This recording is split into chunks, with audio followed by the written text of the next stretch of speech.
এবার আসেন ফাহিমের বিষয়টা। তো ফাহিম কি করছে, হঠাৎ করে রোজার ঈদের ফাহিমের কি করলো, ফাহিমের জুলাইয়ের দিকে ফাহিমের হঠাৎ করে খুব বাপ বাইরে গেছে। ফাহিম আমার সাথে, ফাহিমের কাজ কি ছিল, শুধুমাত্র আমার সাথে লাইভে ডিউটি করা, হ্যাঁ, লাইভে আমাকে প্রোডাক্ট আগায় দেওয়া, আমার কাজগুলো করা। ফাহিম আমার অ্যাসিস্ট্যান্ট হিসেবে কাজ করতো। এবং ফাহিম প্রথমে পুলিশ প্লাজার মার্কেটে, আমাদের পুলিশ প্লাজা যে আমাদের ব্রাঞ্চ, ওখানে 2021 ফেব্রুয়ারিতে সেলসম্যান হিসেবে 10,000 টাকায় সে চাকরিতে জয়েন করে। এবং ফাহিম বরিশালের ভাষায় কথা বলে, আপনারা জানেন। ফাহিম মনে হয় তখন মেট্রিক বা ইন্টার পাস।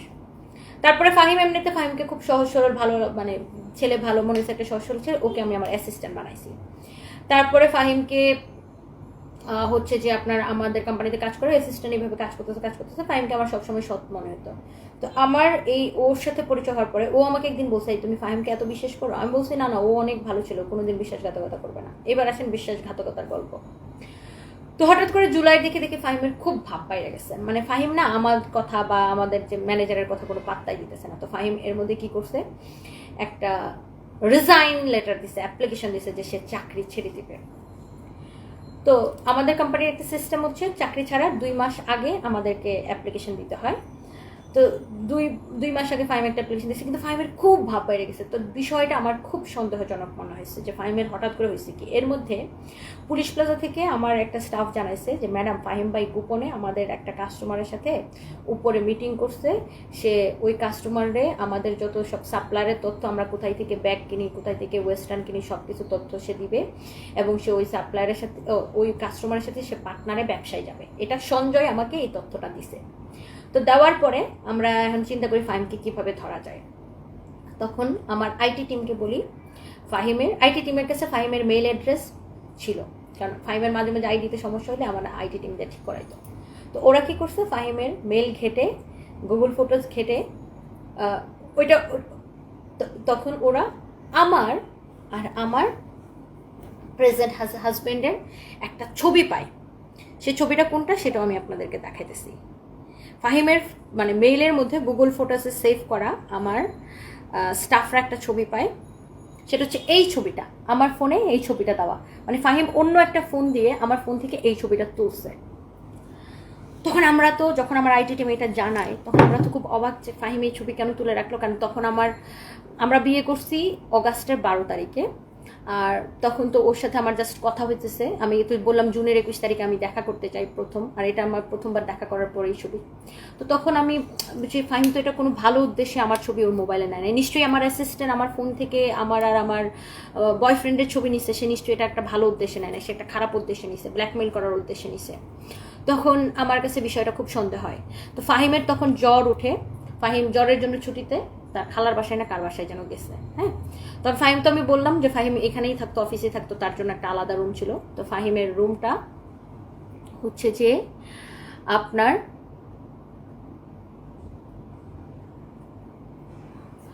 ফাহিমের রুমটা আমরা হচ্ছে যে আপনার সার্চ করে সেখানে একটা পেন ড্রাইভ পাই। পেন ড্রাইভটা পাওয়ার পরে আমার ম্যানেজার ওই পেন ড্রাইভটা যখন ল্যাপটপে নেয়, নিয়ে দেখে ওই পেন ড্রাইভের মধ্যে ফাহিমের দুনিয়া নুড ভিডিও। সেটা কার সাথে জানেন? ছেলেদের সাথে। ফাহিম হচ্ছে একটা গে। ফাহিম হচ্ছে ছেলেদের সাথে সব সেক্সুয়াল ভিডিও বানায়। তার থেকেও খারাপ যে জিনিসটা সেটা হচ্ছে, হ্যাঁ, এবং আমি বিদেশে চলে গেলে ফাহিম কি করতো, এই যে দেখেন আমার অফিসে তার রুমে মেয়েদের মানে এসব ছেলেদেরকে নিয়ে এসে এইসব মানে নোংরা কাজ করতো। ফাহিম হচ্ছে একটা গিয়ে ছেলেদের সাথে সে সব ভিডিও বানায়।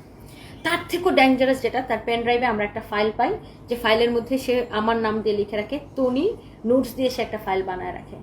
এবং সে ফাইলটার মধ্যে সে তখন আমার ম্যানেজার ওই ফাইলের মধ্যে ঢুকে দেখে আমার, এবং তখন তো রাসেল আমার হাজব্যান্ড হয় নাই, বয়ফ্রেন্ড ছিল, আমার আর রাসেলের যত ছবি আছে আমার ফোনে ছিল। কারণ ফাহিম কি আমার আইফোন দিয়ে আমি ছবি তুলি, ভিডিও তুলি। তো ফাহিম আমার আইফোনের পাসওয়ার্ড জানতো। আমার আইফোন থেকে সে ধরেন এইভাবে ছবি বের করে সে অন্য একটা ফোন দিয়ে এরকম করে ছবি তুলে নিছে। মানে আমার আর আমার বয়ফ্রেন্ডের যত ছবি ছিল সব। তার উদ্দেশ্য ছিল সে চাকরি ছেড়ে যাওয়ার পরে সে যে ওই যে আমার একটা কাস্টমারের সাথে পার্টনারে ব্যবসা করবে, তো আবার আমাদের সাপ্লাই নিয়ে, তো সেটা নিয়ে যদি আমরা কিছু বলি তাহলে সে আমার আর আমার বয়ফ্রেন্ডের ছবি দিয়ে আমাকে ব্ল্যাকমেইল করবে। এটা ছিল তার উদ্দেশ্য।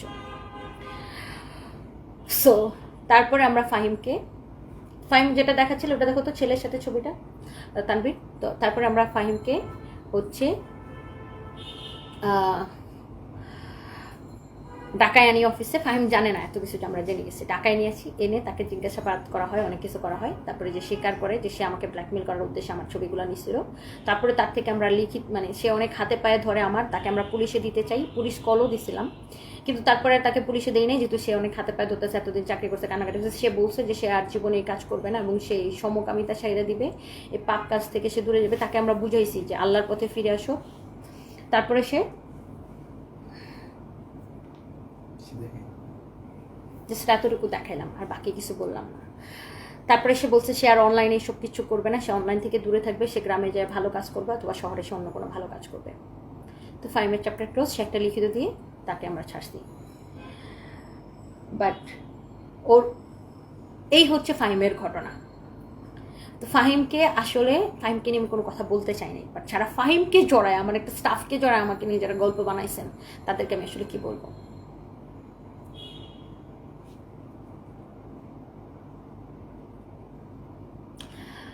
আর এরপর আসেন আমার, মানে রাসেলের সাথে আমি দেখা করতে যাই জুনের 21 তারিখে। তো তখন আমি লন্ডনে ছিলাম 6-7 দিন। ওগুলার ছবি ফাহিম নিয়েছে, নর্মাল ছবি, বাট ফাহিম ভাবছিল ওইগুলো ও ফেসবুকে ছেড়ে দিবে যে আমার বয়ফ্রেন্ড। তো আমরা তো অগাস্টের 12 তারিখে বিয়েই করে ফেলছি।